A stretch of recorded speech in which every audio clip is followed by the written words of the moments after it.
En el mundo actual hay miles de personas que creen en diferentes cosas, tienen diferentes religiones, pero hoy queremos saber quiénes son los ateos. Vamos a hablar de los ateos. Tú ya hablaste justamente de creencias, y tú sabes que en creencias hay mucho. Por ejemplo, hay personas que creen que Dios está en todo y sin el todo no existe Dios, son los panteístas. Los deístas son aquellos que dicen que existe Dios pero está muy distante del ser humano, ese es un deísta. Un teísta, con T, es aquel que cree en un Dios de amor, en un Dios creador, en un Dios sustentador. Muy bien, lo contrario al teísta es el ateo.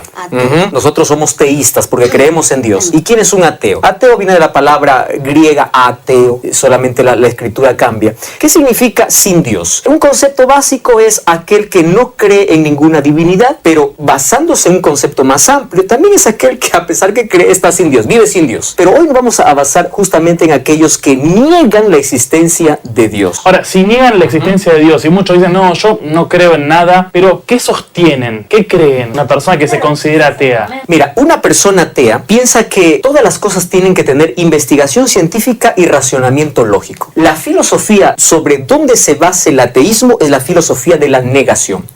¿En qué consiste la filosofía de la negación? Lo que yo no puedo probar simplemente niego. No existe y yo me cierro para eso. Entonces, aquí tenemos una diferencia que aunque algunos lo confunden y dicen que es igual, pero hay una pequeña diferencia entre un ateo y un agnóstico. Un ateo es aquel que dice Dios no existe y punto, se acabó. No se comprueba, no puedo tocar, no puedo ver, está bien. Un agnóstico dice, y si Dios existe, pruébamelo. Es decir, es aquel que busca pruebas. Él por lo menos está dispuesto a aceptar. La diferencia entre agnóstico y ateo es que el agnóstico está dispuesto a que le compruebe la existencia de Dios. Entonces, compruébame que Dios existe, yo creo. Pero mientras no cree. Exacto. Mientras que el ateo basa su filosofía en la negación. Yo no creo, aunque me muestres. O sea, el agnóstico sería un paso del proceso a creer. Exacto. Porque no cree igual que el ateo, pero está dispuesto a aceptarlo. Capaz que en algún momento creer o al no creer, él lo que necesita son pruebas tangibles, ¿correcto? Él quiere tocar, quiere palpar, quiere ver. Por ejemplo, la mayoría de agnósticos son los científicos, ¿no? Personas que quieren todo comprobar, ¿correcto? Ahora, no todos los científicos son agnósticos, ateos. Nosotros recordemos que los grandes científicos de nuestra historia fueron personas creyentes, porque a través de la ciencia, como vamos a hablar hoy, la ciencia es una puerta para encontrar a Dios. Atentos. Ahora se viene. Ahora sí se viene. ¿Están preparados? Bueno, entonces ellos, pastor, ¿pueden ir al cielo? Con esta creencia. ¿Será que, no sé, o sea, si no creen en nada? Muy bien. Mira, todo ateo tiene la posibilidad de estar en el cielo, pero nadie llegará al cielo siendo ateo. Llegarán ex-ateos. Es como todo homicida tiene posibilidad de llegar al cielo, no como homicida, sino como ex-homicida. Encontramos a un Pablo que fue un asesino, un David que fue un asesino, un Moisés que fue un asesino, fueron transformados por Dios y estarán en el cielo. ¿Cuál es la diferencia? No existe pecado que te cierre el cielo. Lo que existe es un rechazo a la gracia de Dios. La gracia de Dios está disponible para todos. El ateo, el homicida, todos. Todo ser humano, por más criminal, peor. La salvación no es por obras, es por gracia. Ahora, Joel, decís que cualquier ser humano puede recibir salvación y nosotros queremos justamente compartir con todos. A veces nos cuesta un poco, pero intentamos amar a todas las personas. Exacto. Ahora, ¿cómo podemos amar, charlar, compartir con una persona que se considera atea, pero sin ofenderla, sin lastimarla, sin dañarla con nuestros pensamientos que son diferentes? Mira, yo voy a comenzar respondiendo esa pregunta así. El ateo tiene creencias que a nosotros nos van a ayudar a armar puentes entre ellos. Por ejemplo, una de las cosas claras que tiene el ateo es que el ateo tiende todo a cuestionar y a pensar. Y eso es, ojo, eso es bueno. Eso es muy bueno, porque todo cristiano está también llamado a reflexionar, a pensar el por qué. Hay muchas personas que están en una iglesia y no saben ni por qué están. Bueno, la Biblia dice, lo que nos hará libres es la verdad. Y parece que conocerla, buscarla. Y la verdad tiene un conocimiento. Jesús nos explicó que la verdad es como un tesoro y para encontrar el tesoro hay que excavar, etc. Eso es un punto a nuestro favor, ¿correcto? Ahora, número 2, el ateísmo se sustenta en la información científica. Y ahí está nuestro primer puente, porque la ciencia no contradice a la Biblia, sino la ciencia confirma la Biblia. ¿Y será que muchos cristianos no conocemos de ciencia o nos hablamos para no saber esto? Ahí está el problema. Tú eres ateo, tú estás perdido, yo me voy a salvar. Entonces nosotros al ateo hemos tendido a condenarlo, a criticarlo en lugar de ayudarlo. Porque yo voy a decir algo, un 70% de las personas que se consideran y dicen ateas en sí no son ateas. El ateísmo apenas personas es una máscara porque ellos tienen heridas mal cerradas en su vida. La mayoría de aquellos que dicen ser ateos, estoy hablando de aquellos que no son científicos, aquellos que dicen no creen en Dios, es porque ellos buscaron alguna respuesta para el sufrimiento, para el dolor, en orden a que pensar que hubo un diseñador detrás del mundo. Entonces, se necesita mucha más fe. Claro, se necesita mucho más fe para poder creer en eso. La evolución es un dogma de un ateo, solo que no tiene un sustento, no tiene una comprobación científica. Entonces, si el ateo dice, yo quiero que tú me compruebes científicamente, entonces uno también puede decir, ¿y cómo tú me pruebas científicamente la teoría de la evolución y que nosotros venimos de la nada? No, sí. Es el argumento de causa. El argumento de causa tiene que ver con lo cosmológico. Apareció, ustedes conocen, un ateo que ya murió hace poco tiempo, Stephen Hawking. Él decía lo siguiente: el universo es explicado a través de las leyes físicas sin necesidad de intervención divina. Eso es lo que él decía. Nosotros podemos tomar incluso su frase porque él nunca pudo responder una pregunta. Entonces, si con leyes físicas se explica el universo, ¿cómo se explica el orden y la precisión que hay en el universo?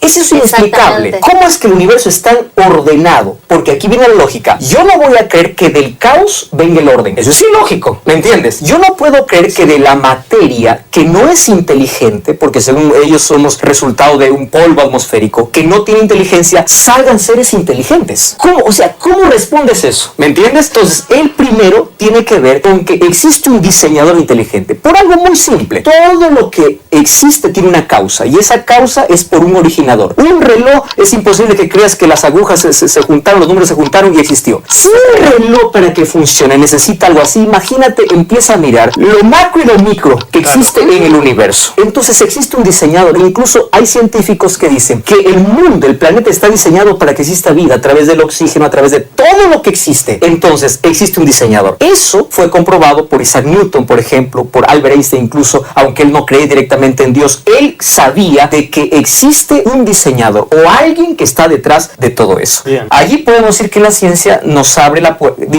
Albert Einstein dijo, me parece que decía, cada vez que la ciencia abre la ventana, encuentra a Dios detrás de ella. Interesante. Cuanto más investigues, más se puede comprobar que Dios existe, que hay una mente superior. Es decir, para un científico la prueba más evidente es cada vez que él estudia, desde lo más grande a lo más mínimo que existe en el universo. Número 2, es el argumento ideológico. El argumento ideológico es interesante. Si Dios no existe, ¿cómo llegó la idea de un Dios a la mente humana? ¿Cómo? Si no existe. Esto tiene que ver con un argumento ontológico. Ontológico tiene que ver con la ciencia del ser. Y esto es interesante. Mira, ve, todo ser humano ya nace religioso. Nace con la necesidad de adorar. Esto, según la antropología, aquellos que estudian la existencia del hombre, su comportamiento, no puede decir así. Nadie nace ateo. Todos nacemos religiosos. Nos podemos volver ateos, es verdad, pero nadie nace. Todos los seres humanos tenemos un vacío existencial. Todos tenemos necesidad de adorar. Entonces, si Dios no existe, ¿quién colocó en el ser humano la idea que existe un Dios o la necesidad de adorar? ¿Quién? ¿Quién colocó? Ese es el segundo argumento, el argumento ideológico. Número 3, el argumento moral, de la moralidad. Si Dios no existe, no hay moral. ¿Cómo yo puedo decir qué es correcto y qué no es si no hay algo que me diga que realmente es bueno? Y ahí está un concepto bíblico. Dios nos creó seres morales porque somos hechos a imagen y semejanza de Dios. ¿Por qué tenemos moral o conciencia de aquello que es bueno o malo? Porque somos hechos a imagen de Dios. ¿Cómo un ateo, por ejemplo, puede explicar conciencia y culpa? ¿Por qué tienes culpa de algo que has hecho? ¿De dónde viene la moral? La moral es la huella de Dios en el ser humano. Número 4, argumento de revelación. Y dice, yo necesito ver para creer. Claro. No, hay muchas cosas que no ves y crees. Si tú te golpeas la cabeza y dices, me duele acá, yo te digo, enséñame el dolor, Joaquín. ¿Dónde está? Yo no veo el dolor. No, pero me duele. No lo veo, tú estás mintiendo. Hay muchas cosas que nosotros no necesitamos ver. Hay otras maneras de poder comprobar, claro. ¿Correcto? Ahora, la mayor revelación de Dios para la humanidad es Salmos 19, los cielos, la naturaleza, la revelación, la Biblia, las profecías. ¿Cómo yo explico cómo una profecía que se dijo en un lugar se va a cumplir exactamente si no hay un Dios que lo revela? Y número 5, el argumento de la probabilidad, que ustedes lo han escuchado probablemente muchas veces. Vamos a imaginar que tú, Denise, eres ateo y yo soy cristiano. Vamos al argumento de la probabilidad. Vamos a imaginar que Dios no existe. Por un momento, tú eres ateo y yo soy cristiano. Yo sigo creyendo que Dios existe, pero Él no existe. Vamos a imaginar que Dios no existe, entonces yo vivo de una manera correcta, etcétera, etcétera. Yo muero. Un día, tú también mueres. mueres. Ahora, dame la probabilidad del 50% que Dios sí existe. Yo creo en Él, yo confío en Él y un día muero y tú también mueres. Cuando nosotros resucitamos, imagínate una cosa, si Dios existe, yo gané la eternidad, tú te perdiste para siempre. Pero si Dios no existiera, yo viví feliz y no me perdí nada. Exactamente. El argumento de la probabilidad, ¿me entiendes? Entonces, aún por todo lo que tú puedas colocar para una persona que dice ser ateo, estos argumentos le van a ayudar por lo menos a